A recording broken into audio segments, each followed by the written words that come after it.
Everyone, जो join करे जय हनुमान जी कर दो।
चलो बच्चों, इधर ध्यान दो। रफ कॉपी और एक पेन लेके बैठो साथ में। ठीक है, इंपॉर्टेंट लेक्चर है काफी। कल भी हमने पार्टीशन थ्योरी पढ़ ली थी काफी। ठीक है, उसमें भी आपको जो लास्ट सेक्शन हम कर रहे थे वो था सेक्शन नंबर 4। ठीक है, इसमें हमने ये पढ़ा था कि एन डिफरेंट ऑब्जेक्ट को आर लोगों में बांटना है and at least one should be distributed. तो स्टेटमेंट्स का बहुत अच्छे से ध्यान रखना है। अब हम पढ़ रहे हैं सेक्शन 5 और ये भी काफी इंपॉर्टेंट है।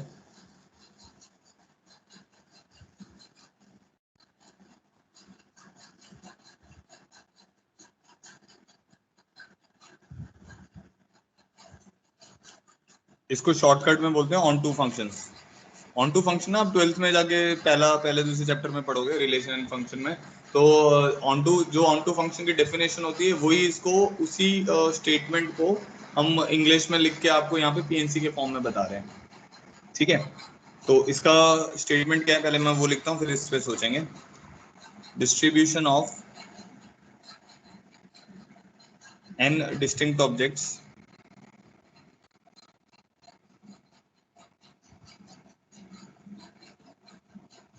into r different boxes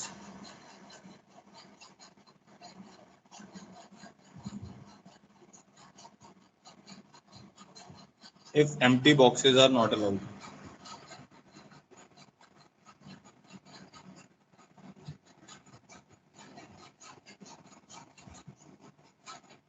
Obviously n is greater than r. n जो होना चाहिए वो r से बड़ा होना चाहिए। अगर ऑब्जेक्ट डब्बों से कम हो गए फिर तो क्या होगा? ऑब्जेक्ट जो है अगर वो डब्बों से कम हो जाएंगे तो क्या गड़बड़ होगी? फिर डब्बे खाली रह जाएंगे। मान लो 5 डब्बे हैं, 3 ऑब्जेक्ट हैं, फिर तो डब्बे खाली रह जाएंगे ना। उसने क्या बोला है, सिंपल सा स्टेटमेंट है कि भाई मेरे पास मान लो 10 ऑब्जेक्ट हैं और 3 डब्बे हैं, तो आपको 10 ऑब्जेक्ट तीनों डब्बों में डालने हैं सच दैट कोई भी डब्बा खाली ना रहे। इसके कितने वेज होंगे? मान लो मैंने बोला 10 ऑब्जेक्ट हैं और 8 डब्बे हैं, तो 10 ऑब्जेक्ट को 8 डब्बों में डालो, कोई भी रिस्ट्रिक्शन नहीं है। एक बॉक्स में एक भी आ सकता है, 2 भी आ सकता है, 3 भी आ सकता है, ऐसे करके है। ठीक है, तो रिस्ट्रिक्शन कोई भी नहीं है, बट कंसर्न क्या है कि कोई भी डब्बा हमारा खाली नहीं रहना चाहिए। और आप ऑब्जेक्ट्स को रिजेक्ट नहीं कर सकते हो। तो वो वाला जिससे पहले वाला केस है जिसमें आप ऑब्जेक्ट्स को रिजेक्ट करते रहते, वैसा कुछ नहीं है। इसका मतलब है कि जो n ऑब्जेक्ट्स हैं वो 8 डब्बों के अंदर ही जाएंगे। n ऑब्जेक्ट्स जो हैं वो 8 डब्बों के अंदर ही जाएंगे और कोई भी डब्बा खाली नहीं रहना चाहिए। ठीक है, नो बॉक्स इज एम्प्टी। ठीक है, तो मैं इसको एग्जांपल से समझाता हूँ, फिर उसके बाद n और r में लिखूंगा, क्योंकि पहले डायरेक्ट n और r में लिखूंगा ना तो आप हो सकता है कंफ्यूज हो जाओ। तो इसको करते कैसे हैं, जो मैं बताऊंगा ना उसी को ध्यान में रखना है, तो आपका क्वेश्चन कभी गलत नहीं होगा। तो मान लो मेरे पास जैसे मैंने बोला 6 ऑब्जेक्ट्स हैं, फॉर एग्जांपल 6 ऑब्जेक्ट्स हैं, डिफरेंट ऑब्जेक्ट्स हैं और 4 डिस्टिंक्ट बॉक्सेस हैं। अब किसी भी बॉक्स पे ये कोई रिस्ट्रिक्शन नहीं है कि भाई उसमें कितने ऑब्जेक्ट जा सकते हैं। जैसे पहले वाले डब्बे में भी 6 ऑब्जेक्ट आ सकते हैं, दूसरे वाले में भी आ सकते हैं, तीसरे वाले में भी आ सकते हैं, फोर्थ वाले में भी आ सकते हैं। तो बॉक्स 1 हो गया, बॉक्स 2 हो गया, बॉक्स 3 हो गया, बॉक्स 4 हो गया। ठीक है, अब इसको हम करते कैसे हैं। ठीक है, अभी मैं इसकी एक स्टेटमेंट लिख रहा हूँ जिससे ये डिराइव होगा। नहीं तनीषा बेटा ऐसा नहीं है, अभी सुनो मेरी बात, पहले सुनो पूरे सब लोग। एक मैं स्टेटमेंट लिखूंगा जिससे डिराइव होगा और फिर उसके बाद मैं रिजल्ट लिखूंगा। तो हमें डायरेक्टली जब भी आप क्वेश्चन करोगे तो रिजल्ट ही लिखना है, इसकी डेरिवेशन वगैरह कुछ नहीं लिखना है। होता क्या हम लिखते हैं n of b1 complementary intersection b2 complementary intersection b3 complementary intersection b4 complementary. इसका क्या मतलब हुआ, इसका मतलब हुआ b1 जो है वो खाली नहीं रहना चाहिए। b1 कॉम्प्लीमेंट्री का मतलब हो गया कि b1 खाली नहीं रहेगा। B2 कॉम्प्लीमेंट्री का मतलब हो गया कि B2 खाली नहीं रहेगा। ध्यान से सुनना बेटा, थोड़ा मुश्किल है। ठीक है, तो इसलिए मैं बार बार थोड़ा ज्यादा बोल रहा हूँ आपको कि ध्यान दो। 6 ऑब्जेक्ट हैं, 4 डब्बों में डालने, सब अलग अलग हैं। ठीक है, तो मैंने बोला कि भाई बॉक्स 1 भी खाली नहीं रहेगा, बॉक्स 2 भी खाली नहीं रहना चाहिए, बॉक्स 3 भी खाली नहीं रहना चाहिए, बॉक्स 4 भी खाली नहीं रहना चाहिए। ठीक है, तो बॉक्स 1 खाली ना रहे उसको हम क्या बोल रहे हैं, बॉक्स 1 B1 का क्या मतलब होगा, B1 का मतलब होगा बॉक्स 1 खाली है। B1 कॉम्प्लीमेंट्री का क्या मतलब हो जाएगा कि बॉक्स 1 खाली नहीं है। ठीक है, तो अगर मैं बोलता हूँ B1 स्टेटमेंट जो है मेरी, उसका मतलब है बॉक्स 1 इज एम्प्टी। B2 का क्या मतलब है, बॉक्स 2 इज एम्प्टी। अब जैसे हम पाई लगाते हैं तो मैं पाई लगाऊंगा ना इसमें, बॉक्स 1 कॉम्प्लीमेंट्री मैंने लिख दिया, इसका क्या मतलब हुआ कि भाई बॉक्स 1 खाली नहीं है। B2 कॉम्प्लीमेंट्री का मतलब क्या हो गया कि बॉक्स 2 भी खाली नहीं है। B3 कॉम्प्लीमेंट्री का क्या मतलब, बॉक्स 3 भी खाली नहीं है, सो ऑन। ठीक है जी, अब इसको मैंने फिर ऐसे लिख दिया n of B1 union B2 union B3 union B4 का होल कॉम्प्लीमेंट्री। डी मॉर्गन से, ये डी मॉर्गन लॉ होता है, ये भी आप लोग जानते हो पाई में जो आपने पढ़ा था, प्रिंसिपल ऑफ इंक्लूजन एक्सक्लूजन में। ठीक है जी, ये भी मुझे पता है। फिर क्या होगा, n of total minus n of B1 union B2 union B3 union B4, ये हो गया। इसका क्या मतलब हो गया,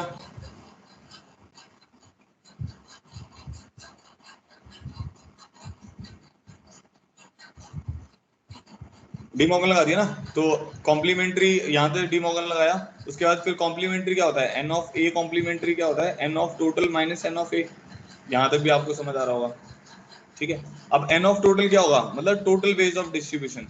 6 ऑब्जेक्ट हैं, O1 O2 O3 O4 O5 O6, 6 object हैं, 6 के 6 को डिस्ट्रीब्यूट करना है। पहले वाले के पास 4 ऑप्शन है, कोई रिजेक्ट नहीं करना है। ठीक है, दूसरे वाले के पास भी 4 ऑप्शन है, तो 4 की पावर 6 माइनस, अब ये वाला स्टेटमेंट लिखना है, इसमें क्या आएगा, एन ऑफ बी वन, ऐसे लिख दूं, summation of n of b one minus summation of n of b one intersection b two plus summation of n of b one intersection b two intersection b three minus summation of b one intersection b two intersection b three intersection b four. यहां तक की कहानी समझ आई, पहले ये बताओ, इसके बाद फिर मैं नेक्स्ट स्टेप लिखूंगा। यहां तक क्लियर हो गया कि नहीं क्लियर हुआ।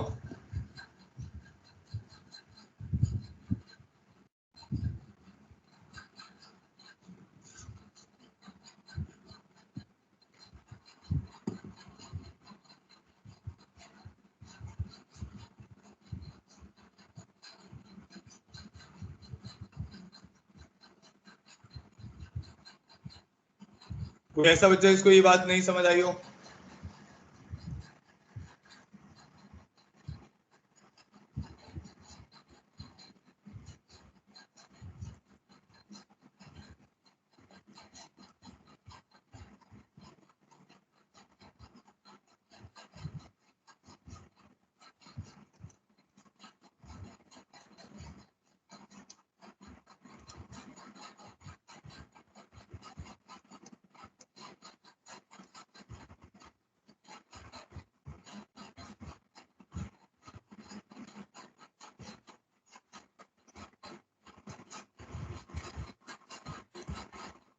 ठीक है, तो देखो दोबारा से देखो, मैं यहाँ से बता रहा हूँ, n of b one complementary intersection b two complementary का मतलब है कि बॉक्स वन भी खाली नहीं रहेगा, एंड बॉक्स टू भी खाली नहीं रहेगा, एंड बॉक्स थ्री भी खाली नहीं रहेगा, एंड बॉक्स फोर भी खाली नहीं रहेगा। इसको हम क्या लिख सकते हैं, b one union b two union b three union b four का होल कॉम्प्लीमेंट्री। उसको लिख सकते हैं n of total minus n of b one union b two union b three union b four. इस पर पाई लगा दिया, summation of n of b one minus alternate sign आते थे, उसमें याद होगा क्यों ऑल्टरनेट आते थे, पहले से आप सबको इकट्ठा करते थे, वो वैल्यू ज्यादा हो जाती थी, फिर कम करते थे, फिर कम हो जाती थी, फिर ऐड करते थे, फिर कम करते थे, तो ऐसे आपका वो फाइनल कंक्लूजन फाइनल वैल्यू आ जाती थी। ठीक है, अब अच्छा, अब एन ऑफ बी वन करते हैं। एन ऑफ बी वन कितने हैं, 4 डब्बे हैं हमारे पास। एन ऑफ बी वन का जो समेशन है उसमें क्या आएगा, n of b one plus n of b two plus n of b three n of b four, ये चारों चीजें आएंगी। ठीक है, तो चारों को ना लिखकर मैं एक को लिख रहा हूँ। देखना, 4 डब्बों में से अब मेरे को देखो, मेरे को क्या करना है, एक डब्बे को खाली रखना है, मतलब बॉक्स वन एम्प्टी रहना चाहिए, बाकी में कुछ भी चलता रहे, मेरे को कोई दिक्कत नहीं है। एन ऑफ बी वन कहने का मतलब है बॉक्स वन तो पक्का से एम्प्टी रहे। जब मैं ये बोलता हूँ कि बॉक्स वन एम्प्टी रहे, तो बॉक्स टू खाली रहे या भरा रहे, मुझे उससे कुछ लेना देना नहीं है, मुझे तो बस इससे लेना देना है कि मेरा बॉक्स वन खाली रहे।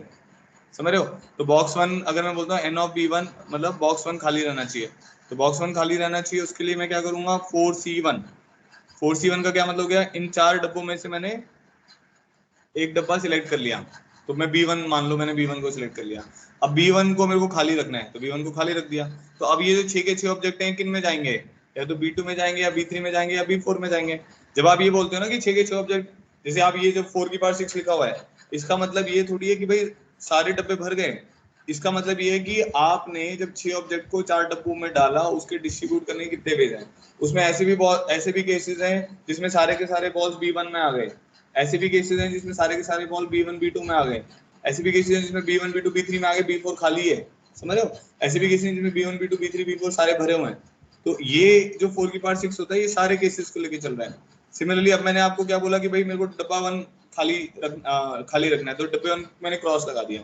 अब जब डब्बे वन पे हमने क्रॉस लगा दिया बी वन के ऊपर, उसको सिलेक्ट करने के कितने वेज हैं, 4 वेज हैं, या तो बी वन खाली रहेगा, या बी टू खाली रहेगा, या बी थ्री खाली रहेगा, या बी फोर खाली रहेगा। अब आपने एक को खाली कर दिया, बाकी ये 6 ऑब्जेक्ट 3 में जा सकते हैं। क्या आंसर यहाँ पे क्या मल्टीप्लाई होगा, 3 की पावर 6। अब ये माइनस ओपन अप करोगे, यहाँ पे प्लस आएगा। अब देखो 2 डब्बे खाली रखने हैं, तो 4 में से दो, कोई भी 2 डब्बे सिलेक्ट कर ले, उन दोनों को तू खाली कर दे, उन दोनों को तूने खाली कर दिया। फिर अब तेरे पास कितने ऑप्शन बच जाएंगे, 2 की पावर 6 माइनस 4C3 1 की पावर 6 प्लस 4C4 0 की पावर 6। तो आपको समझ आ जाएगा, एक पैटर्न बन जाएगा ये टोटल माइनस, एक पैटर्न बनेगा, जैसे 4C1 इंटू 3 की पावर 6 आया, फिर 4C2 इंटू 2 की पावर 6 आ गया। 2 की पावर 6 समझ आ रहा है क्यों आ रहा है, क्योंकि आपने 2 डब्बे खाली कर दिए। अब पहले ऑब्जेक्ट के पास 2 ही ऑप्शन है, दूसरे ऑब्जेक्ट के पास भी 2 ही ऑप्शन है, तीसरे ऑब्जेक्ट के पास भी 2 ही ऑप्शन है, एंड सो ऑन। तो ये इसका आंसर होगा इस प्रॉब्लम का। अब थोड़ी सी बात भेजे में आई कि नहीं आई, नहीं आई तो मैं और बताता हूँ फिर।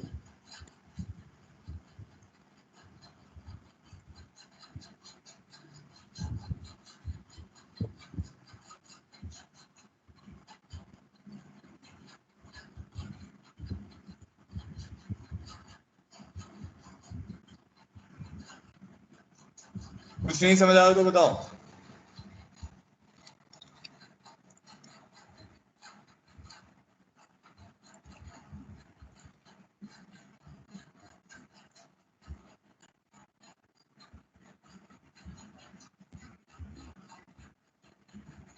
सबको क्लियर है।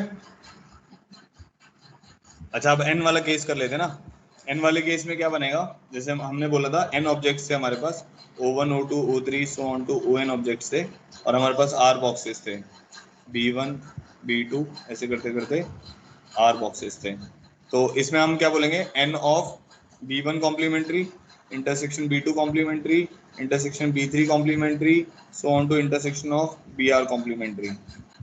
इसका क्या मतलब हो गया, अब मैं आपको समझा रहा हूँ, ध्यान से सुनना। B1 कॉम्प्लीमेंट्री होता है बॉक्स वन खाली नहीं रहेगा, बॉक्स टू भी खाली नहीं रहेगा, बॉक्स थ्री भी खाली नहीं रहेगा, बॉक्स आर भी खाली नहीं रहेगा। क्योंकि तू चाहता क्या है, तू ये चाहता कि भाई कोई भी डब्बा खाली ना रहे, सब डब्बों में ऑब्जेक्ट भरे पड़े हों। तो इसको करने का क्या तरीका है, n of total De Morgan लगा देते हैं पहले, n of B1 union B2 union B3 so on to BR का whole complementary.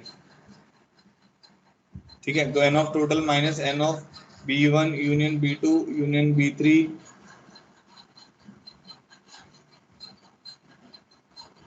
Union b r, ये लिख दिया हमने।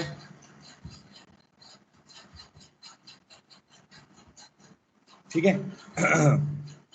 अच्छा, अब एन ऑफ टोटल हमारे पास किसके बराबर आएगा? एन ऑफ टोटल हमारे पास आएगा पहले इसको थोड़ा सा और ओपन अप कर देते हैं। ये बन जाएगा minus summation of n of b one plus summation of n of b one intersection b two minus summation of b one intersection b two intersection b three, ऐसे चलता रहेगा। अभी पैटर्न सा बन जाएगा, देखना। एन ऑफ टोटल में क्या हो गया? पहले ऑब्जेक्ट के पास आर ऑप्शन है, तो आर की पावर एन माइनस एक डब्बा कोई भी सिलेक्ट करो, उसको खाली कर दो, बाकी के पास कितने ऑप्शन बच जाएंगे? आर माइनस वन की पावर एन प्लस दो डब्बे सिलेक्ट करो, खाली करो, कितने ऑप्शन बन जाएंगे? आर माइनस टू की power n minus r c three r minus three की पावर एन। ऐसे करते करते उस टर्म तक चला जाएगा जहां पे वो जीरो हो जाता है। ओके, दोबारा बोल रहा हूँ मेरे को।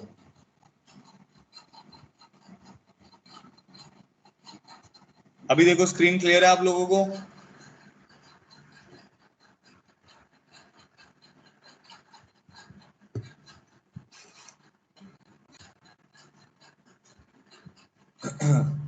ठीक है, सुनो।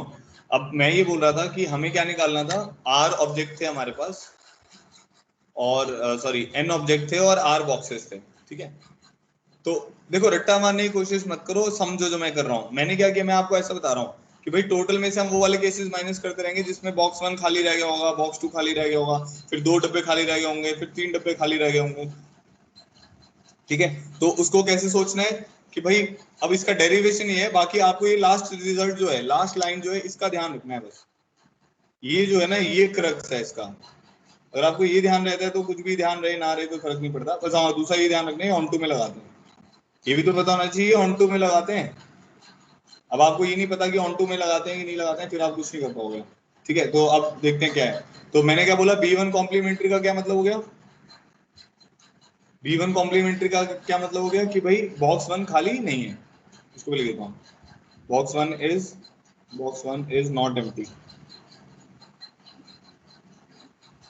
ठीक है, box two is not empty, तो हमने ये डिमॉर्गन लगाया, एन टोटल माइनस ये कर दिया। एन टोटल का क्या मतलब हो गया? अब तेरे को एन ऑब्जेक्ट्स को आर डब्बों में डालना है, तो टोटल वेज कितने हैं? पहले वाले के पास पहला ऑब्जेक्ट किस में जा सकता है? किसी भी डब्बे में जा सकता है। दूसरा ऑब्जेक्ट किस में जा सकता है? किसी भी डब्बे में जा सकता है। तीसरा ऑब्जेक्ट कहाँ पे जा सकता है? किसी भी डब्बे में जा सकता है। कितने वेज हो गए? आर की पावर एन माइनस, अब एक डब्बे को खाली करो, कौन सा खाली करना है? आर सी वन से, वो पता चल जाएगा।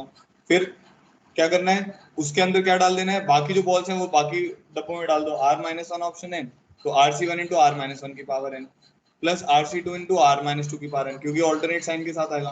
फिर हमने एक डब्बा खाली किया, फिर दो करेंगे, तो वो क्या आएगा? R c two into r minus two की पावर एन। फिर तीन खाली करेंगे, आर माइनस थ्री की पावर एन, ऐसे चलता रहेगा ये। ठीक है, अब एक एग्जाम्पल करते हैं, उसमें ऐसे ही सोचना। ठीक है, अब इसको पता है याद कैसे करो? सुनो मेरी बात ध्यान से। अब ये आपको कुछ भी समझ आया और नहीं समझ आया, मेरे को फर्क नहीं पड़ रहा। आपको ध्यान कैसे रखना है? ऑन टू, ऑन टू का मतलब क्या होता है? ऑन टू का मतलब होता है कि भाई अगर आप एन चीजों को आर डब्बों में डाल रहे हो, तो वो सारी की सारी डब्बों में डल जानी चाहिए, पहली चीज, और कोई भी डब्बा खाली नहीं रहना चाहिए। समझ गए? एन चीजें आर डब्बों में डल जानी चाहिए, कोई बाहर नहीं पड़ी रहने जानी चाहिए, कोई रिजेक्ट नहीं होनी चाहिए। एन की एन चीजें आर डब्बों में जाएंगी, बट कोई भी डब्बा खाली नहीं रहना चाहिए। तो इसको करने का तरीका क्या है कि पहले टोटल डिस्ट्रीब्यूट कर दो, टोटल वेज ऑफ डिस्ट्रीब्यूशन कर दिए, उसमें बहुत सारे डब्बे खाली रह गए होंगे, तो क्या करेंगे? अब वो वाले केसेस हटाएंगे एक एक करके। तो क्या करेंगे? माइनस आर सी वन कहने का मतलब है एक डब्बा खाली किया, बाकी सब इसमें डाले, तो ये क्या करते हैं? सब कम कर देगा, क्योंकि बहुत सारे केसेस ऐसे भी होंगे इसमें जिसमें दो डब्बे खाली होंगे, तीन डब्बे खाली होंगे, तो वो ऑल्टरनेट साइन के साथ आता है। क्योंकि वो पाई का, वो तो पाई में हमने सीखा था ना कि वो ऑल्टरनेट साइन क्यों आता है, क्योंकि वो एक बार करने पे कम कर देता है, फिर ऐड करते हैं तो फिर थोड़ी सी वैल्यू बढ़ती है, फिर सब्ट्रैक्ट करते हैं, ऐसे करते करते वो चलता है। समझ गए?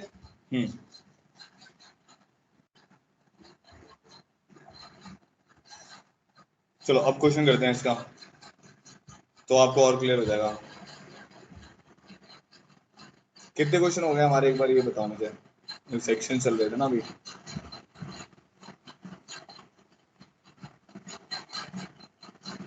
अभी हमने, एक बार क्वेश्चन का नंबर बताना बेटा, क्लास कॉपी में क्या क्वेश्चन का नंबर चल रहा है?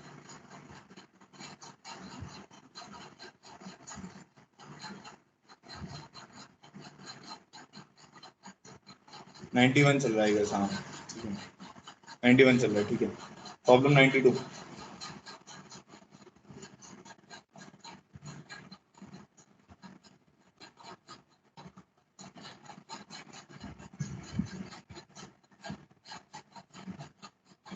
Find number of veg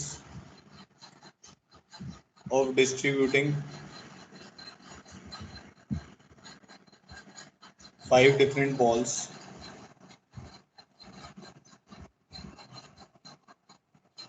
in 3 different boxes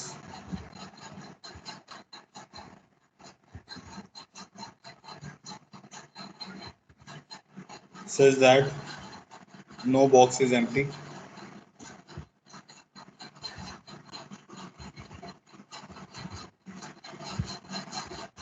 and each box is large enough to accommodate all 5 balls.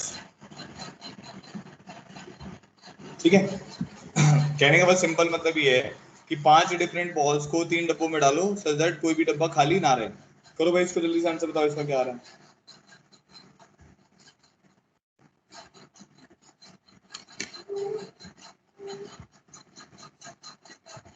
यही का प्रॉब्लम है ये भी.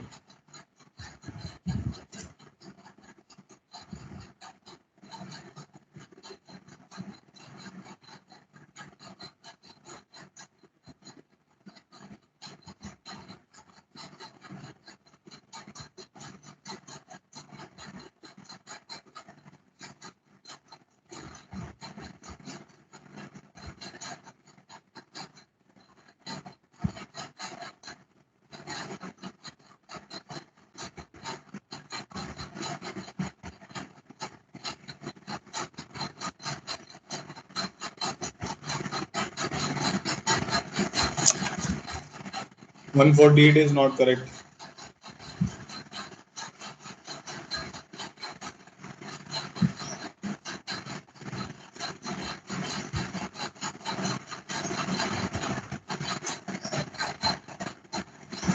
वैल्यू कैलकुलेट करनी है अंजलि बेटा.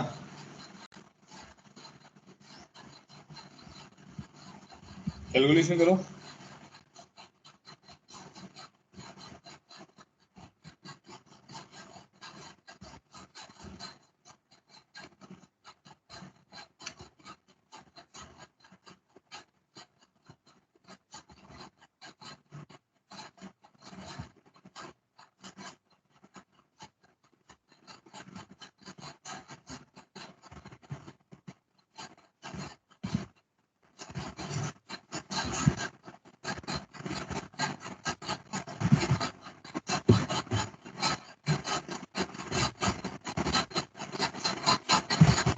One 150 is the right answer. हाँ ठीक है. अब देखो अच्छा आप ध्यान से सुनना मैं जो बता रहा हूँ. सुनो इधर देखो. अब इसने बोला हुआ है number of ways of distributing 5 different balls in 3 different boxes है ना.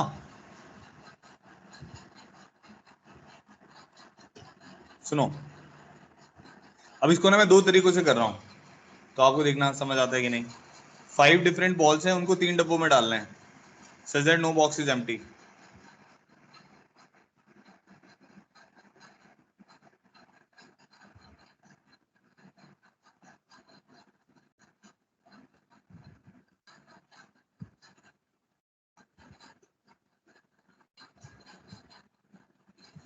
मैंने क्या किया मैंने मान ली मेरे पास 5 बॉल्स हैं उनको 3 डब्बों में डाल रहा हूँ और उसके इसका मतलब क्या मैं उनको 3 ग्रुप्स में ब्रेक कर रहा हूँ. देख रहे हो. तो मैंने क्या किया इसको 5 बॉल्स को 3 ग्रुप्स में ब्रेक कर दिया और इनको 3 डब्बों में फिर मैं डिस्ट्रीब्यूट कर दूंगा. तो ये डिवीजन एंड डिस्ट्रीब्यूशन भी हम सीख चुके हैं तो अच्छी बात है इससे कर सकते हैं. बट इसमें क्योंकि बॉल्स कम है और बॉक्सेस भी कम है तो केसेस बनाने आसान है. अब मान लो मैंने आपको बोल दिया 10 बॉल हैं और 7 बॉक्सेस हैं या 10 बॉल हैं और 5 बॉक्सेस हैं तो उसमें आपके केसेस बहुत ज्यादा बन जाएंगे.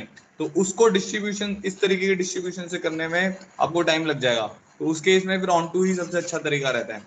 ठीक है. तो अभी तो चलो इसे करते हैं दोनों से देखते हैं आंसर सेम आएगा कि नहीं आएगा. अब ये आप जानते हो कितने वेज होंगे इसके 5 factorial 1 factorial 1 factorial 3 factorial into 1/2 factorial. ये किसके लिए हो गया आपका. ये डिवीजन कर दिया आपने. इंटू 3 फैक्टोरियल आप और कर दोगे. किस वजह से. क्योंकि आप डिस्ट्रीब्यूट करना है आपको. ये जो 3 ग्रुप्स हैं इनको 3 डब्बों में डालना है ना अलग अलग है तो 3 फैक्टोरियल से अरेंज हो जाएंगे. ठीक है इधर आते हैं. ये क्या आएगा 5 factorial 2 factorial 2 factorial 1 factorial into 1/2 factorial. ये 1/2 फैक्टोरियल किस वजह से है 2 ग्रुप सेम साइज के हैं.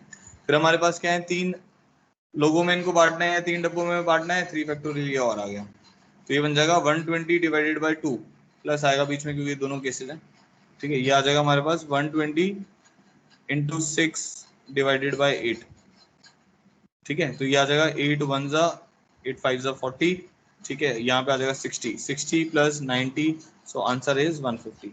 आया समझ? अब देख लो क्या अच्छी बात है, ये ऐसा नहीं है कि ये क्वेश्चन इसी एक ही तरीके से होगा, ये दूसरे तरीके से भी तो हो सकता है।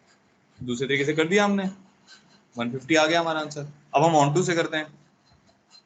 ऑन टू में क्या बताया मैंने आपको, मेरे पास 5 बॉल्स हैं, तो O1 O2 O3 O4 O5 5 balls हैं, और मेरे पास कितने बॉक्सेस हैं, 3 बॉक्सेस हैं। देखो दोबारा से जिनको नहीं समझ आया, ये जैसे मैं बोल रहा हूँ वैसे ही ध्यान में रखना है, तो आपका आंसर कभी गलत नहीं होगा। तो नंबर ऑफ वेज निकालने such that no boxes empty, तो नंबर ऑफ वेज क्या होंगे हमारे, पहले सबको डिस्ट्रीब्यूट कर दो, एक के पास 3 ऑप्शन है, 3 की पावर 5 माइनस, फिर अब क्या करो, वो केसेस माइनस करो जिसमें अकेला जिसमें B1 खाली है, B1 पक्का से खाली है जिसमें, तो B1 खाली है तो उसके साथ B2 B3 भी तो खाली हो सकते हैं, ठीक है। तो हमने क्या किया, B1 को खाली करना है, तो 3 में से एक सिलेक्ट करके B1 को खाली कर दिया। अब इसका मतलब ये है कि जब 3C1 कहने का मतलब इसमें 3 वेज हैं, इस जो हम आगे लिखेंगे उसके साथ 3 मल्टीप्लाई हो रहा है ना, तो उसमें वो वाले सारे केसेस भी आ जाएंगे जिसमें अकेला नहीं, जिस पहला केस आएगा जिसमें B1 हमेशा खाली है, फिर वो वाले केस आ जाएंगे जिसमें B2 हमेशा खाली है, ऐसे केस आ जाएंगे जिसमें B3 हमेशा खाली है। तो -3C1 इंटू, अब क्या होगा, 2 डब्बे बचे हैं, एक के पास कितने ऑप्शन हो गए, 2 ऑप्शन, 2 की पावर 5 प्लस 3C2 इंटू 2 डब्बे खाली कर दिए, सबके पास एक ही ऑप्शन है 1 की पावर 5, इसके नेक्स्ट वाले में 0 की पावर 5 आ जाएगा, तो कोई फायदा नहीं है, ठीक है। तो इसमें क्या हो जाएगा हमारे पास 3 raise to the power 5, this is 243 minus 96 plus 3, तो 246 माइनस 96 150 आ जाएगा। अब बताओ भाई सबको ऑल क्लियर हो गया कि नहीं क्लियर हुआ, ऑल क्लियर करो अच्छे से, दोनों मेथड सबको अच्छे से क्लियर हो गए।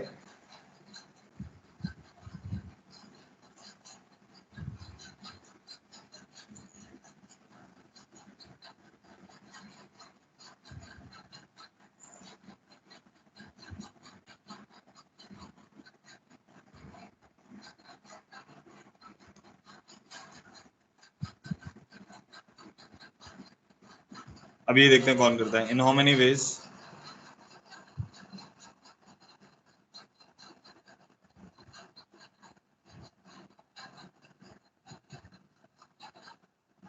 6 distinct objects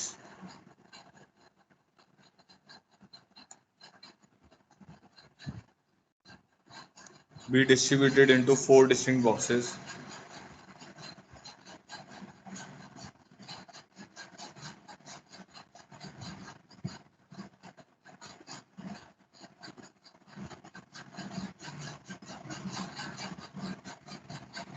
such that there should be exactly one empty box।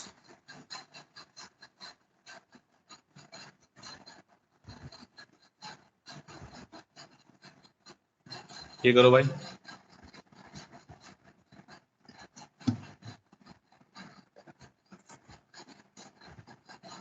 in how many ways 6 distinct objects be distributed into 4 distinct boxes, 6 object को 4 डब्बों में डालना है, अलग अलग हैं सब, तो एक बॉक्स खाली रहना चाहिए।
एक मिनट में बता रहा हूँ क्या आंसर आएगा इसका।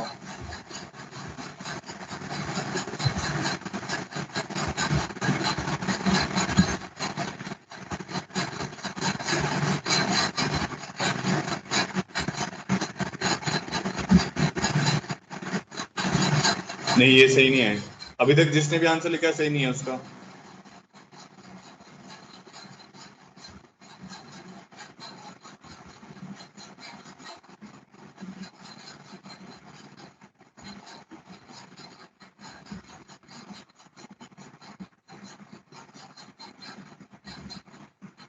To one six zero is the right answer. हाँ 2160 इज द राइट आंसर।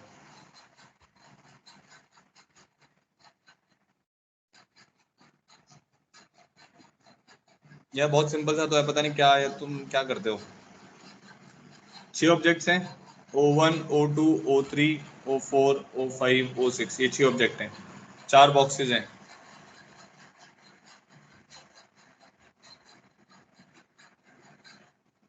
क्या चाहता है तू? तू ये चाहता है कि there should be exactly one empty box, तो भाई 4C1 से पहले तो वो कर ले, एक एम्प्टी बॉक्स सिलेक्ट कर लें। तो ये बॉक्स अब हमने खाली कर दिया मान लो। अब क्या करो, बाकी ये 6 ऑब्जेक्ट 3 डब्बों में, अब देखो 4C1 करने का क्या मतलब होगा कि पहली बारी में बॉक्स 1 खाली रहेगा, दूसरी बारी में बॉक्स 2 खाली रहेगा, तीसरी बारी में बॉक्स 3 खाली रहेगा, चौथी बारी में बॉक्स 4 खाली रहेगा। ठीक है, अब नेक्स्ट अपने को क्या करना है कि अब अपने 6 ऑब्जेक्ट हैं, तो 6 ऑब्जेक्ट को 3 में डाल दो, so that no box is empty. Put 6 objects in 3 boxes such that no box out of these 3 boxes are empty। भाई एक तो खाली कर ही दिया ना, एक ही खाली रखना है हमें, बाकी 3 तो उनको फुली फिल कर दो, तो उनमें ऑन टू लगाओ। तो वो कैसे करोगे, पहले वाले में 3 ऑप्शन, 3 की पावर 6 माइनस 3C1 2 की पावर 6 प्लस 3C2 1 की पावर 6, ये इसका आंसर होगा। जो सिंप्लीफाई करके 2160 आ जाएगा।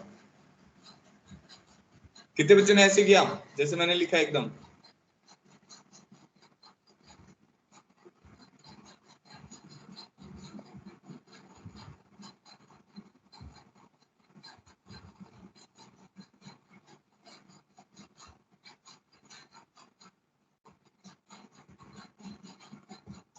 केसेस कैसे बनाए बेटा?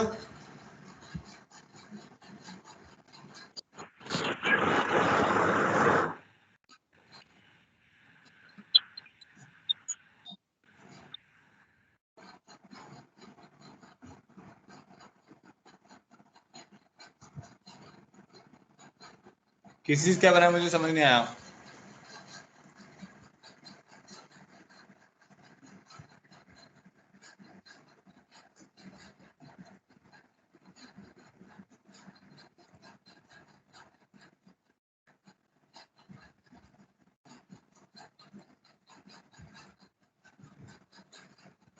अच्छा ऐसे करके तुमने डिस्ट्रीब्यूशन से कर दिया, ओके ठीक है।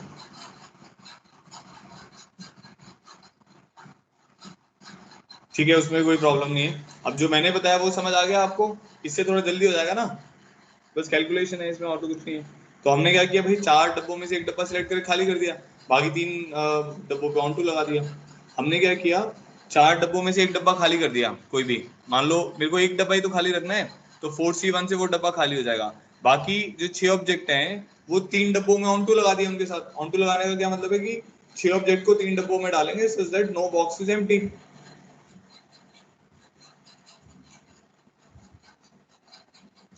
ठीक है, चलो आगे बढ़ते हैं, नेक्स्ट क्वेश्चन पे आते हैं, प्रॉब्लम 94। अब ये वाले जो क्वेश्चन है, अब ये पूरे पार्टीशन जो अभी तक हम पढ़ चुके हैं उसके ऊपर है। ठीक है, तो इसमें बहुत सारे पार्ट्स हैं, तो ध्यान से करेंगे। Let there are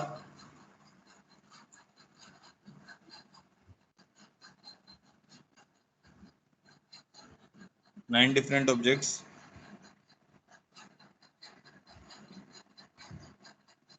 and 3 persons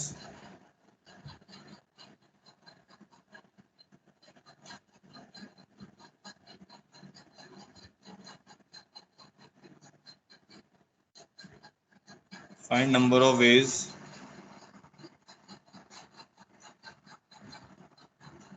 of distribution of all objects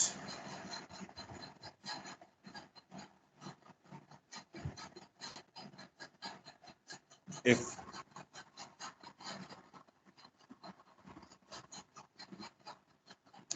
no restriction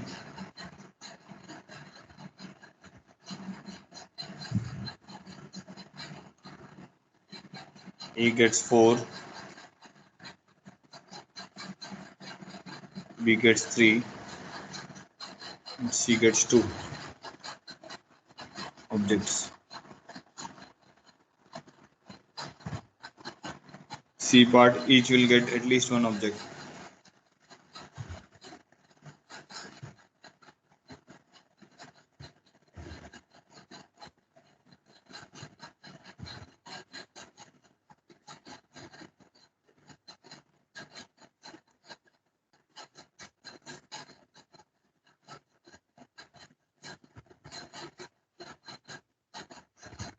A and B gets equal number of objects.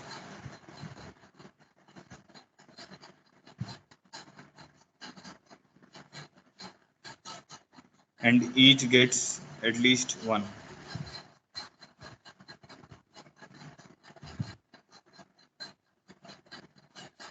ठीक है, कुछ पार्ट्स और इसके बाद लिखेंगे, पहले इन इतनों का आंसर करते हैं। करो एक बार आंसर करो इन सबका।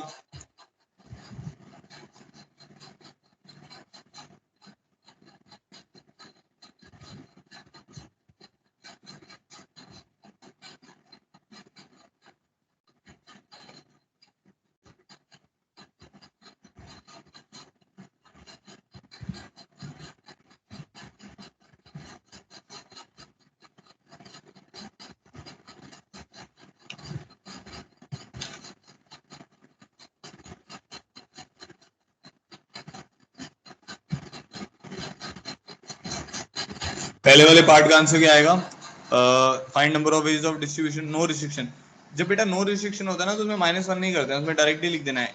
9 ऑब्जेक्ट है ना, पहले ऑब्जेक्ट के पास 3 ऑप्शन है, दूसरे के पास भी 3 ऑप्शन है, तो इसका तो आंसर आएगा 3⁻9।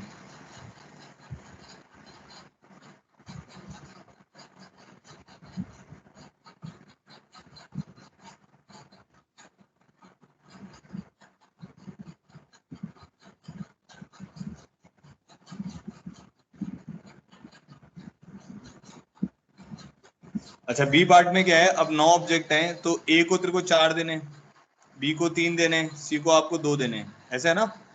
अब ये स्वैप नहीं हो सकते, ये ध्यान रखना है। तो कुछ बच्चे इसको स्वैप भी करे जा रहे हैं, अब स्वैप नहीं होंगे ना, ए को 4 मिलने चाहिए, तो ये फिक्स है ना, ए के पास 4 ही जाएंगे, बी के पास 3 ही जाएंगे, सी के पास 2 ही जाएंगे, तो फिक्स है। तो क्या आंसर आएगा? डिवीजन करो और उस डिवीजन वाले ग्रुप को एक ही तरीके से बांट दो।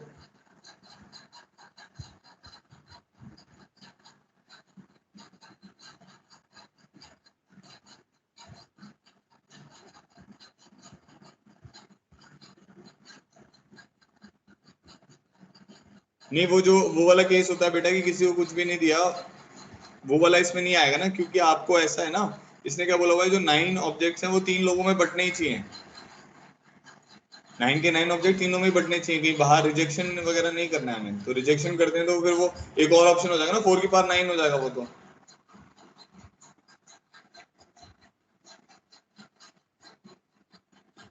नहीं, each will get at least one object का क्या मतलब है कि हर बंदे को कम से कम एक ऑब्जेक्ट मिलना चाहिए। इसका मतलब ये है कि ऑन टू लगाना है इसमें, सी पार्ट पे ऑन टू लगेगा।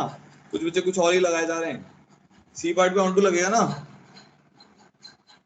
क्योंकि इसका क्या मतलब हुआ कि भाई 9 ऑब्जेक्ट को 3 लोगों में बांटना है such that no box is empty. ठीक है, तो क्या आंसर आएगा इसका?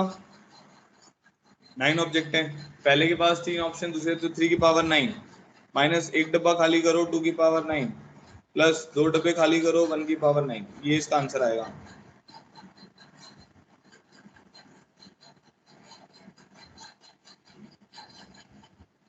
देखो बेटा, 4 की पावर 9 -1 तब आंसर आता है जब हम बोलते हैं कम से कम एक डिस्ट्रीब्यूट होना चाहिए, कम से कम एक ऑब्जेक्ट डिस्ट्रीब्यूट होना चाहिए। तो उसमें क्या करते हैं, एक डब्बा बना देते हैं रिजेक्शन का।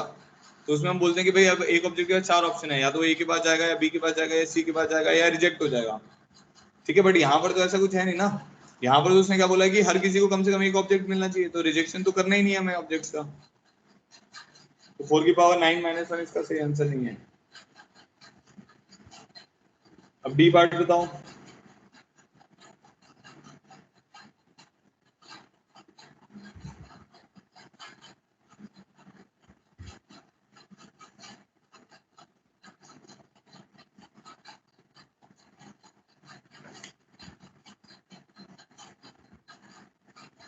देखो, A and B gets equal number of object and each get at least one. तो इसका क्या मतलब है, दोनों को ए और बी को बराबर देने हैं। तो मान लेते हैं एक एक दिया, तो यहाँ बी सी के पास 7 चले जाएंगे, ये ए के पास, बस ए बी लिख लेते हैं, ए और बी के पास इक्वल जाने चाहिए। एक केस ये बन गया। नेक्स्ट केस क्या बनेगा कि भाई दो के पास दो चले गए और इसके पास 5 आ जाएंगे। नेक्स्ट केस क्या बन जाएगा, 3 चले गए, ठीक है। नेक्स्ट केस क्या बन जाएगा, 4 चले गए।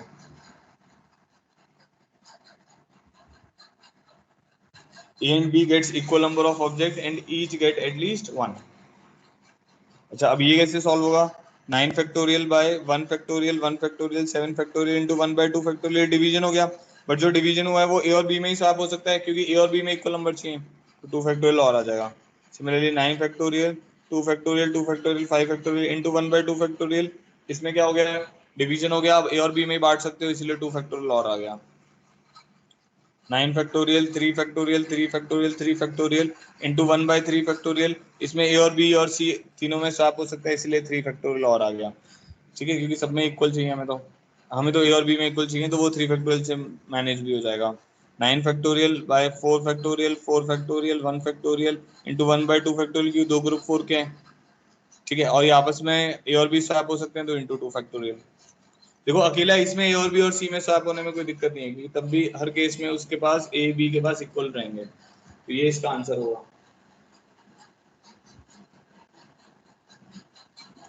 देखो यहाँ तक जो बताया सबको समझ आया कि नहीं समझ आया, पहले ये क्लियर करो, फिर मैं आगे बढ़ता हूँ। इसमें तो आपको केस ही बनाने पड़ेंगे, क्योंकि ये कुछ ऑन टू से तो रिलेटेड है ही नहीं। तो अगर बोल देता है दो के पास इक्वल है, तीन के पास इक्वल है, ऐसे करके होंगे तो केसेस ही बनाने पड़ेंगे।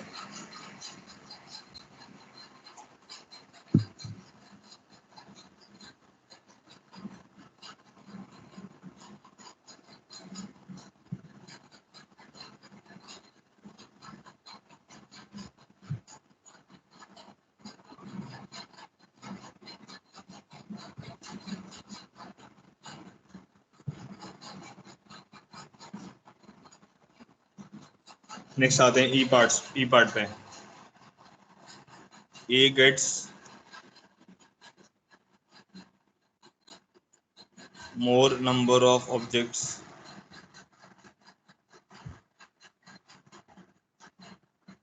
than B,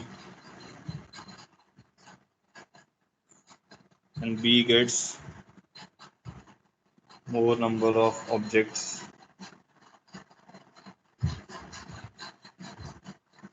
than C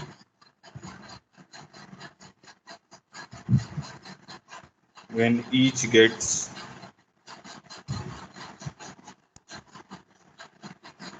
at least one।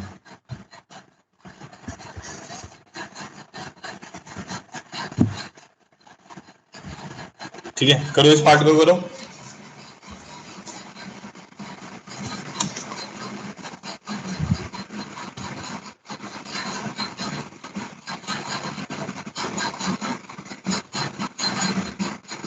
तीन लोगों में बांटना है, सो दैट ऐसा हो, ए के पास बी से ज्यादा हूँ, बी के पास सी से ज्यादा हूँ ऑब्जेक्ट्स, 9 ऑब्जेक्ट हैं टोटल।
देखिए, आप केसेस बनाने पड़ेंगे ऑब्वियसली। एक केस बन जाएगा 6 to 1, ठीक है, 6 2 8 और 1 9, ठीक है। इसमें ज्यादा है, फिर आप एक बना लो 5 3 1 बना लो, क्यों 5 3 8 और 1 हो जाएगा। फिर आप फिर कम करो 4 4 3 और 2 है ना, ये बन जाएगा 4 2 और 3 बनेगा तो उसमें वही एक ही केस बनेगा 4 3 2, फिर 3 पे तो बना ही नहीं पाओगे, 3 3 3 हो जाएगा। तो अब क्या आंसर आएगा हमारे पास, हमें क्या करना है इसमें अरेंज नहीं करना है, ये ध्यान रखना है। अरेंज क्योंकि ए के पास 6 जाएगा, ये जैसे अगर मैं लिखता हूँ 9 को मैंने डिवाइड किया 6 to 1 में, 9 को मैंने डिवाइड किया 6 to 1 में, तो ये अब ये इसको ए के पास ही जाना है, इसको बी के पास ही जाना है, इसको सी के पास ही जाना है, तो आपको वो 3 फैक्टोरियल वाला मल्टीप्लाई नहीं करना है, ठीक है। प्लस साथ में क्या आएगा, 9 को हमने डिवाइड करना पड़ेगा 5 3 1 में,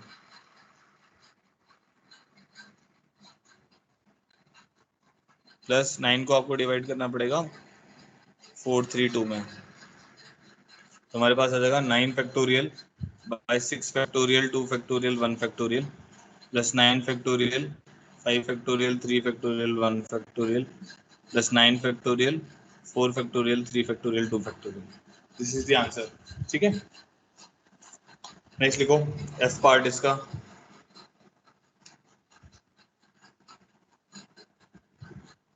विदाउट एनी रिस्ट्रिक्शन, वही है 9 ऑब्जेक्ट हैं 3 बॉक्सेस हैं, ठीक है। When without any restriction,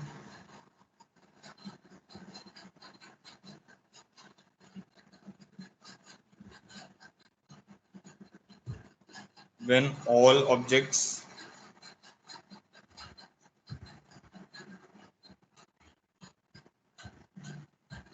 need not to be distributed,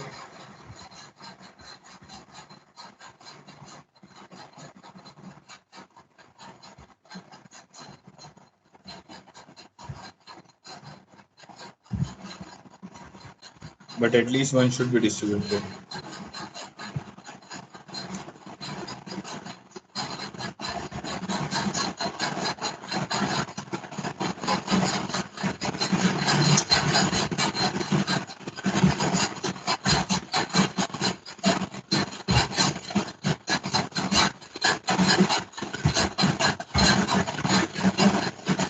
हाँ, अब इसका मतलब आपको क्लियर हो रहा है, without any restriction when all objects need not, अब उसने बोल दिया कि भाई सारे के सारे तेरे को डिस्ट्रीब्यूट करने की जरूरत नहीं है, बट कम से कम एक डिस्ट्रीब्यूट हो जाना चाहिए, तो कम से कम एक डिस्ट्रीब्यूट हो जाना चाहिए, तो आपको फिर आपके दिमाग में देखो यही है, अगर आपको इस टाइप कर जाता है ना बहुत जल्दी, अच्छा ये तो सेक्शन है, अब वो सेक्शन, इसमें सेक्शन पे क्वेश्चन बनते हैं ज्यादातर ना, तो आपको सेक्शन टाइप करना चाहिए, तो ये वो वाला केस हो गया, मेरे पास 9 ऑब्जेक्ट्स हैं और मेरे पास 3 बॉक्सेस हैं, बट हमारे ऑब्जेक्ट लिख दिया ना, मैंने all object need not to be distributed, मतलब आप रिजेक्ट कर सकते हो, तो जैसे रिजेक्ट कर सकते हो तो एक रिजेक्शन वाला बॉक्स आ जाएगा, तो क्या ऑप्शन हो जाएंगे 4 की power 9, but at least one should be distributed. अब वो बोलता कि भाई ये लाइन नहीं लिखता ना, but at least one should be distributed, तो 4 की पावर 9 आंसर आता, बट उसने बोल दिया कि भाई कम से कम एक डिस्ट्रीब्यूट होना चाहिए, तो उसमें एक केस होगा जिसमें सबके सब रिजेक्शन वाले बॉक्स में चले जाएंगे, वो हमें हटाना पड़ेगा। नेक्स्ट देखो G part, giving exactly one object to each,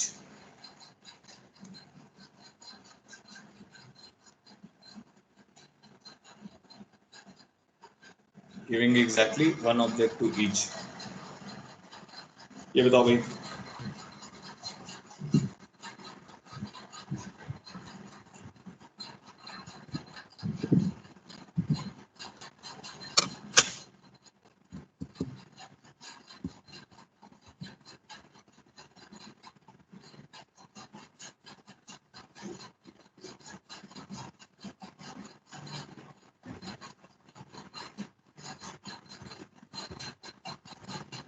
हाँ, बहुत सही, 9 में से सबको एक ही देना है, 3 सिलेक्ट कर लोगे ऑब्जेक्ट और तीनों को अरेंज कर दोगे 3 फैक्टोरियल से। ठीक है, आगे बढ़ते हैं।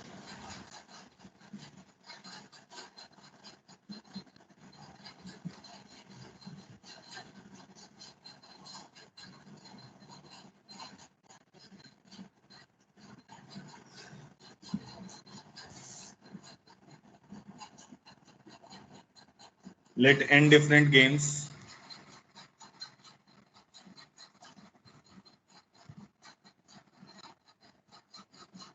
Are to be distributed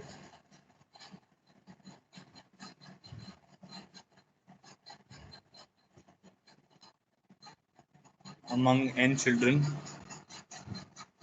n different games are to be distributed among n children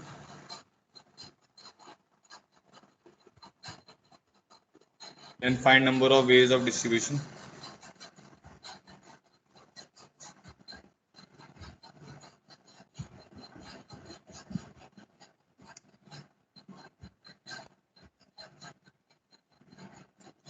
n different games हैं, उनको n चिल्ड्रन में आपको डिस्ट्रीब्यूट करना है, ठीक है। If no restriction and all games should be distributed.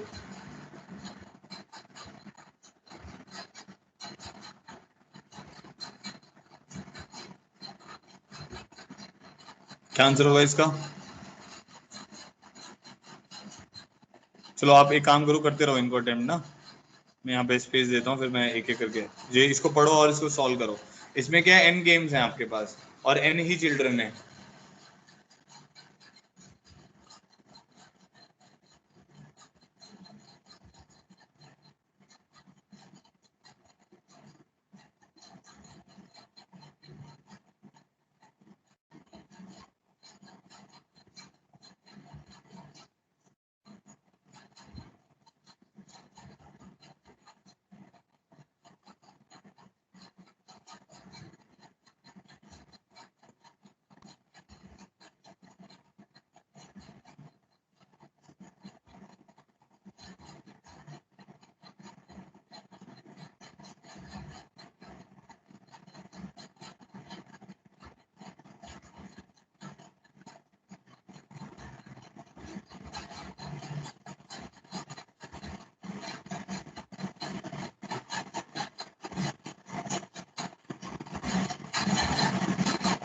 Giving one game to each,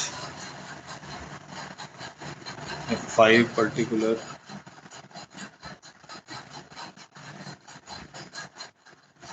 games are to be distributed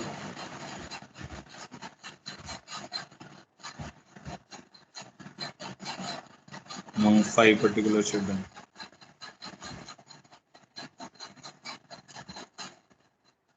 ठीक है, करते हैं चलो यहाँ तक।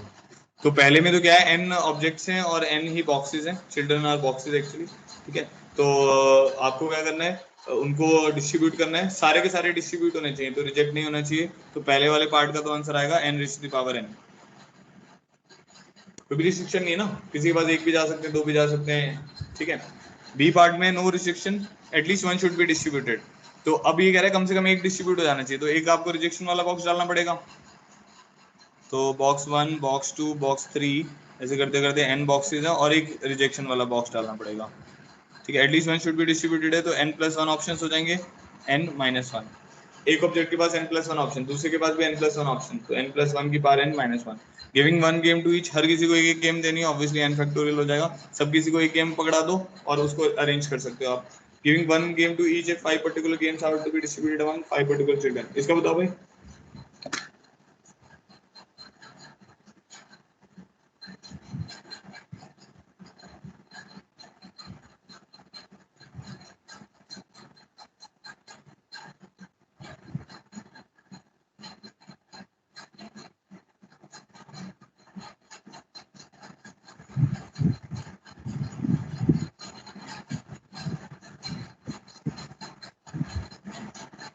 अरे बेटा n-5 गेम्स भी तो है उसके साथ में। नहीं नहीं नहीं, देखो आप समझे नहीं। Giving one game to each, 5 particular games are to be distributed among 5 particular children. Total कितनी थी? अरे उसी का पार्ट है, अलग थोड़ी है क्वेश्चन। टोटल n गेम्स थी ना, उसमें से 5, अब वो कह रहा है 5 पर्टिकुलर गेम 5 बच्चों के पास जाएंगी, बाकी जो गेम्स हैं वो बाकी बच्चों के पास जाएंगी। पर्टिकुलर चीजों को कभी भी सिलेक्ट नहीं करते हैं, मैं आपको बहुत बार बता चुका हूँ। Particular objects need not to be selected, particular objects need not to be selected।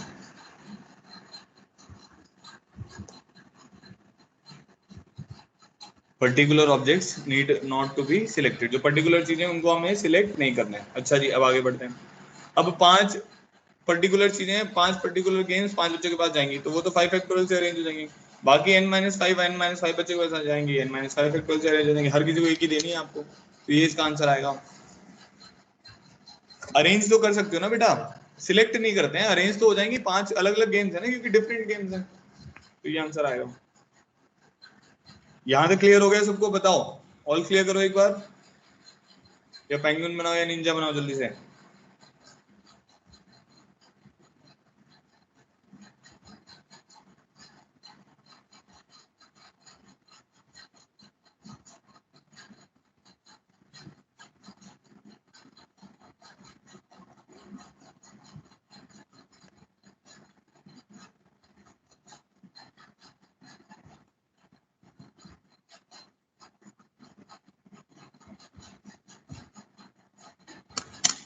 Distributing all games when exactly one child gets no game.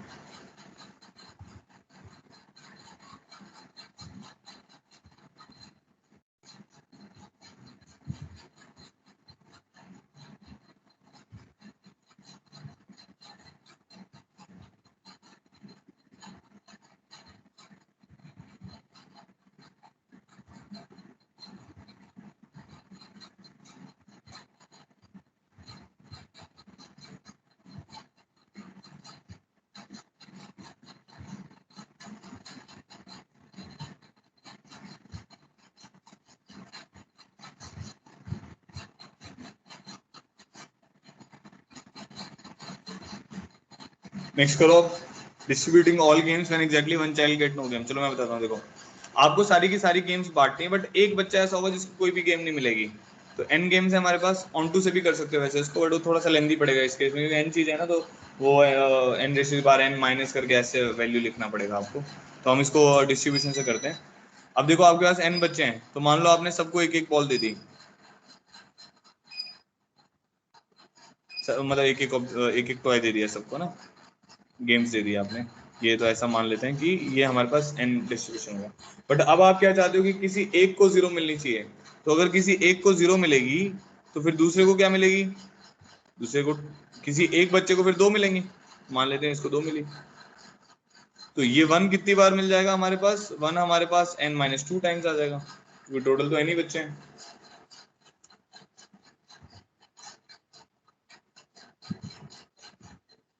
ठीक है, समझ आ गया? तो अब ये आपको डिस्ट्रीब्यूट कर देना है।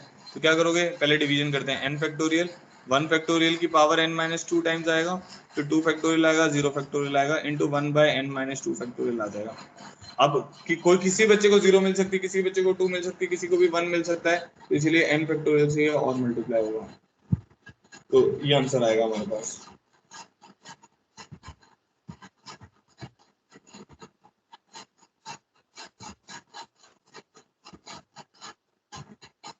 बताओ भाई, समझ आया नहीं समझ आया? इसमें बोला था कि भाई एक बच्चे को कोई भी गेम नहीं देगा, बाकी सब बच्चों को कम से कम एक गेम मिलनी चाहिए। तो एक बच्चा ऐसा होगा जिसको दो मिल जाएंगी। तो हमने क्या किया, n factorial by one factorial बार n minus two, two factorial, zero factorial, one by n minus two factorial into n factorial. भाई वन वन गेम कितने बच्चों को मिली है? एन माइनस टू को मिली है, तो one factorial n minus two times लिखोगे, इसलिए ये भी one by n minus two factorial आ गया। एक बच्चे को टू फैक्टोरियल मिली है, एक बच्चे को जीरो फैक्टोरियल मिली है। बट जब आपकी गेम्स का डिस्ट्रीब्यूशन हो गया, तो जीरो बॉल किसी भी बच्चे को मिल सकती है, टू भी किसी को भी मिल सकती है, फिर वो वन वन डिस्टिंक्ट है।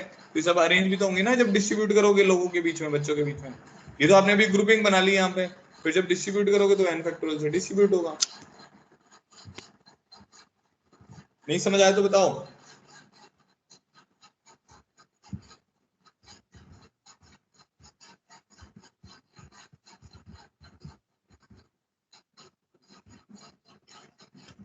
एफ पार्ट करो अब।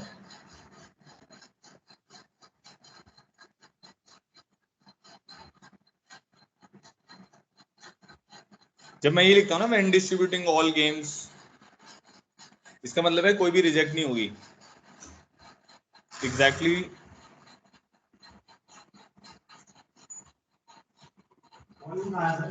हाँ, एग्जैक्टली टू गेट्स, सिर्फ चाहिए तो उसमें है वो, exactly two gets no game. ये एक बार ट्राई करो। दो बच्चों को कोई भी गेम नहीं मिलनी चाहिए, बाकी सबको मिलनी चाहिए। बाकी सबको मतलब कम से कम एक मिलनी चाहिए।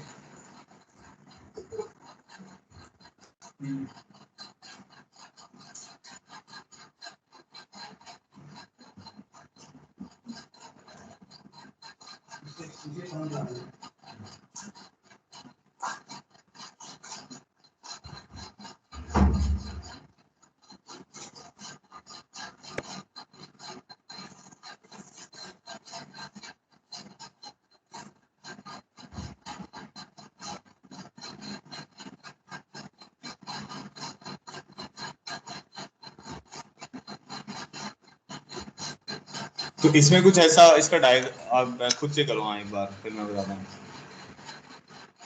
आपको क्या करना है, एन गेम्स को एन बच्चों में डिस्ट्रीब्यूट करना है such that two gets no game, दो बच्चों को कोई भी गेम नहीं मिलनी चाहिए।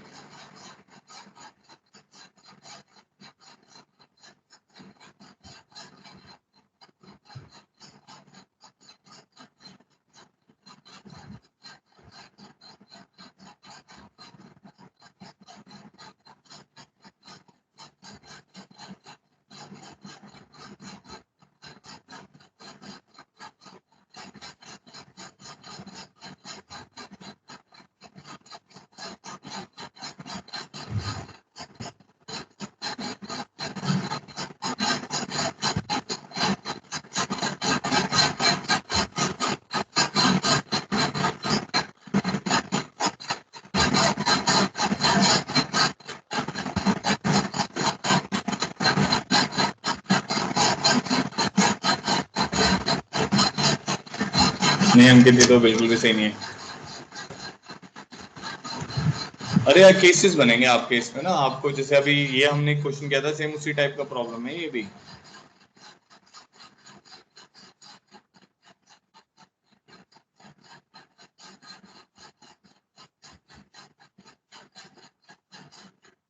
ओके नो प्रॉब्लम बेटा, आप इसकी वो रिकॉर्डिंग देख लेना विधि, अगर आप ज्वाइन नहीं कर पा रहे तो।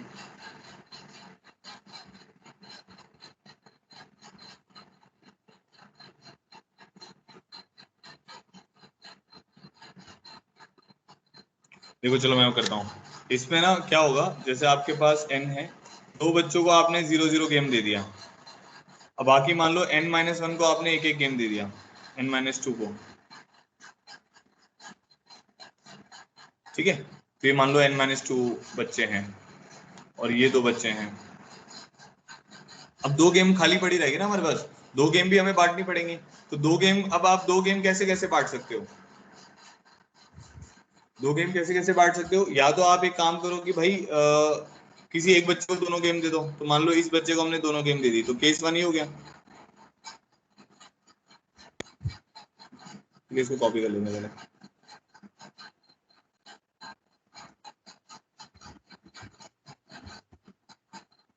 ठीक है। अब केस 1 हमारा क्या हो जाएगा, केस 1 हमारा ये हो जाएगा कि मैंने जो दो गेम है वो एक ही बच्चे को दे दी, तो मान लो इसको 3 चली गई। और केस दूसरा कौन सा होगा कि मैंने दो बच्चों को एक एक बॉल दे दी, तो इन दोनों के पास 2-2 आ गई। बस ये दो केस तो बनेंगे भाई। दो को खाली करना है, दो बच्चों को खाली कर दिया तो दो गेम आई, तो वो दो गेम भी तो बांटोगे, ठीक है। अब इसको देखते हैं।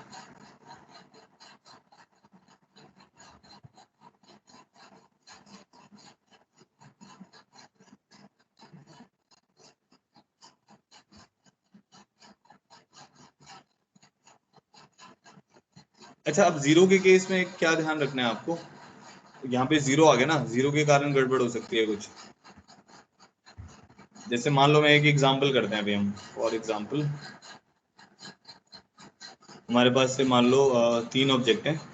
तो एक मैंने बनाया 0 का ग्रुप, एक बनाया 1 का ग्रुप और एक बनाया 2 का ग्रुप, या 0 और साथ में 4-4 ऐसे लिख लेते हैं। एक मिनट में आपको कुछ बताता हूँ।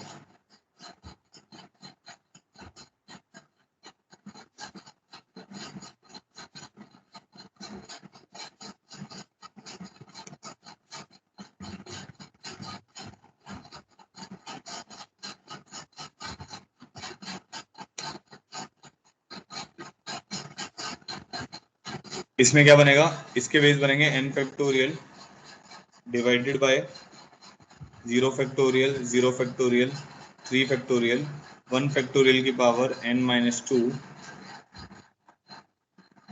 n-3 होगा ना ये, क्योंकि इसको n-2 लिया हुआ था हमने। ये 1 n-3 के पास जाएगा, तो ये n-3, ठीक है, इनटू n। देखो ये जो 0 दो बार आ रहा है ना, इसके कारण 1/2 फैक्टोरियल नहीं करना है आपको। आप समझ रहे हो, जब हमारे पास फाइनाइट नंबर ऑफ ऑब्जेक्ट होंगे तभी तो वो ग्रुप्स को आइडेंटिकल करने की कोशिश करेगा। अब आपके पास जीरो ही ऑब्जेक्ट्स हैं तो उसके कारण उस पर कुछ भी फर्क नहीं आएगा।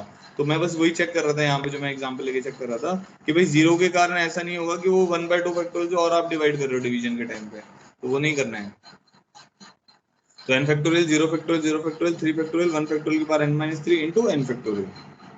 ठीक है, तो ये इसका आंसर आ जाएगा इस वाले पार्ट का। प्लस अब कैसे दूसरा केस ऐड करोगे आप, दूसरे केस में क्या होगा, n factorial, 0 factorial, 0 factorial, 2 factorial, 2 factorial. ठीक है, अब टोटल हो गया 1 फैक्टोरियल की पावर n-4, तो इंटू 1/n-4 फैक्टोरियल। ठीक है, अब दो ग्रुप आपके 2 के हैं तो इसीलिए 1/2 फैक्टोरियल और आएगा। दो के ग्रुप आपके 2 के हैं ना, तो 1/2 फैक्टोरियल और आएगा। और साथ में अब कितने वे से अरेंज कर सकते हो, एन मतलब किसी को भी दो मिल 0 0 मिल सकता है, किसी को भी दो 2 मिल सकते हैं, तो इंटू n फैक्टोरियल और आएगा। ठीक है, तो ये इसका आंसर होगा। देखो भाई समझ आया कि नहीं समझ आया? नहीं बेटा, ये ऐसे ही होगा, डिस्ट्रीब्यूशन से होगा, नहीं तो आपको आंसर मैच करा के देखना।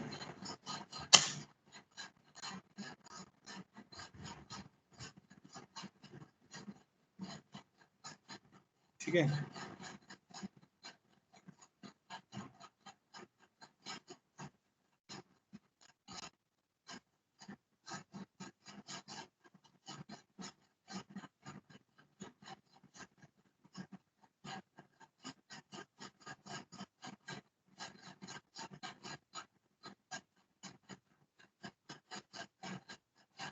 ऑल क्लियर करो अगर समझ आ गया।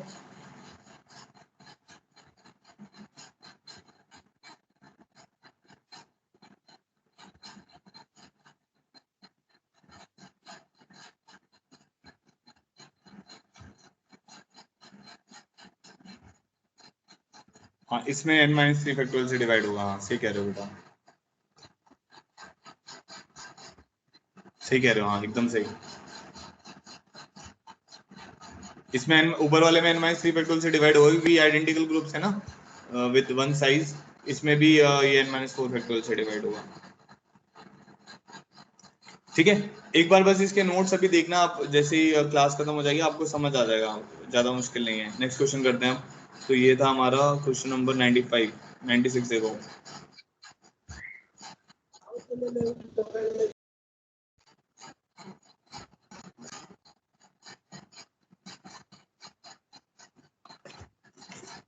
ये वाला करना है अभी वाला question.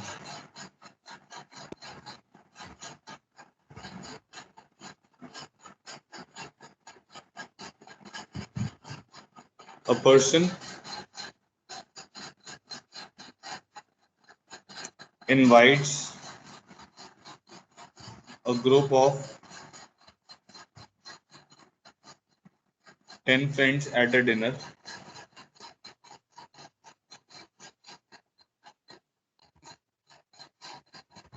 They sit 5 on one round table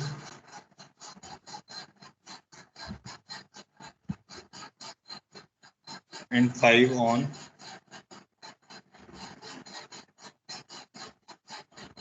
the other round table.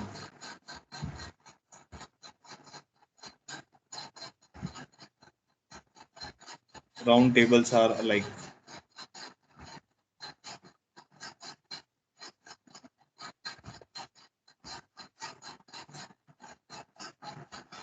Four on one round table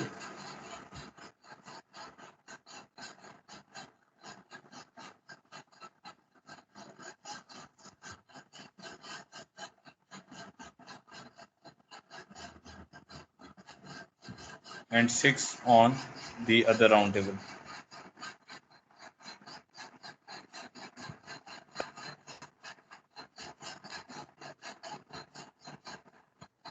Round tables are alike.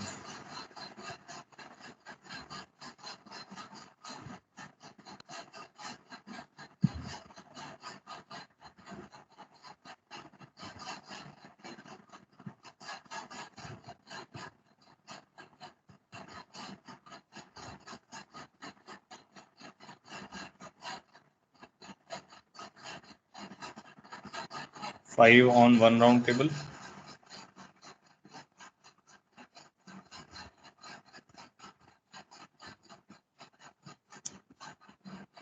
5 on a rectangular table.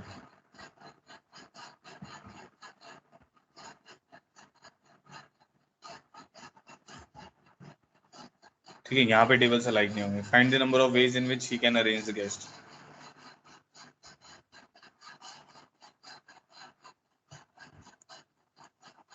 यहाँ पे लिख देते हैं उसको. Find number of ways of arrangement of guest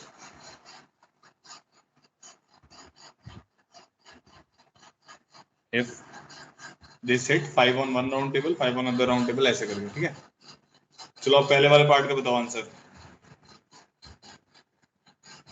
10 लोगों को वो क्या कर रहे हैं, डिनर पार्टी पे इनवाइट किया उसने, और अब 2 राउंड टेबल लगा दिए, दोनों राउंड टेबल आइडेंटिकल हैं. इसका क्या मतलब होगा कि भाई इस पे वो वाले जैसे मान लो आपने 2 ग्रुप बनाए, एक में मान लो ABCD है और एक में FGHIJ के हैं. तो अब ABCD पहले वाले बैठे या दूसरे वाले बैठे, इस पे फर्क नहीं पड़ेगा.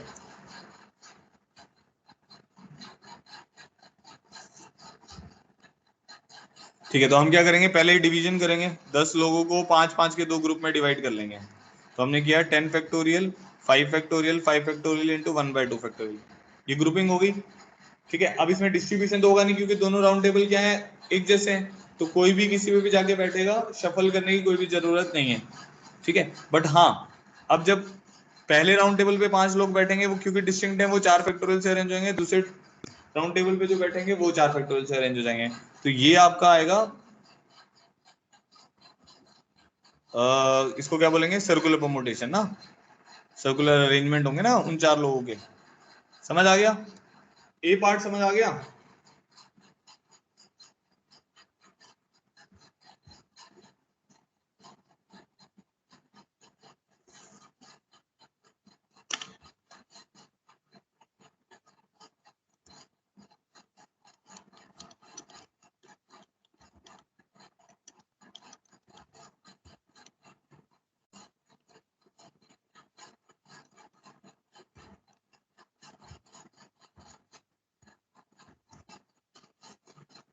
समझ आ गया ना. अब आपने क्या किया, 10 लोगों को 2 पार्ट्स में डिवाइड कर दिया, 5-5 के पार्ट्स ग्रुप में.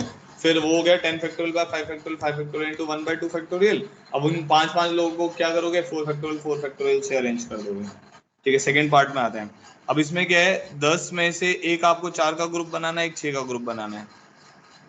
तो बस खत्म हो गया. तो क्या हो जाएगा, 10 फैक्टोरियल बाय 4 फैक्टोरियल 6 फैक्टोरियल. इसमें 1/2 फैक्टोरियल कुछ करने की जरूरत नहीं है. अब जो एक राउंड टेबल पे जाएंगे वो 3 फैक्टोरियल से अरेंज होंगे, जो एक राउंड टेबल पे जाएंगे वो 5 फैक्टोरियल से अरेंज होंगे, वो 6 लोग हैं.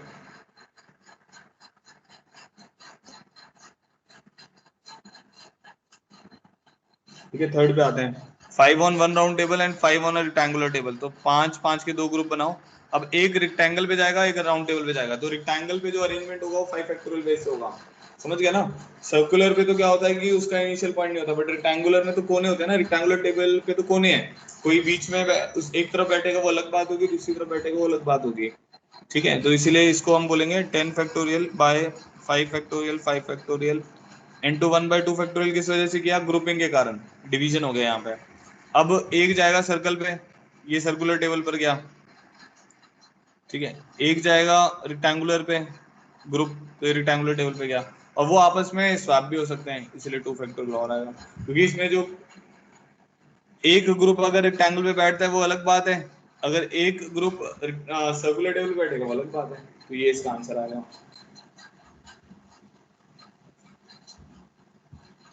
बताओ भाई, सबको क्लियर है.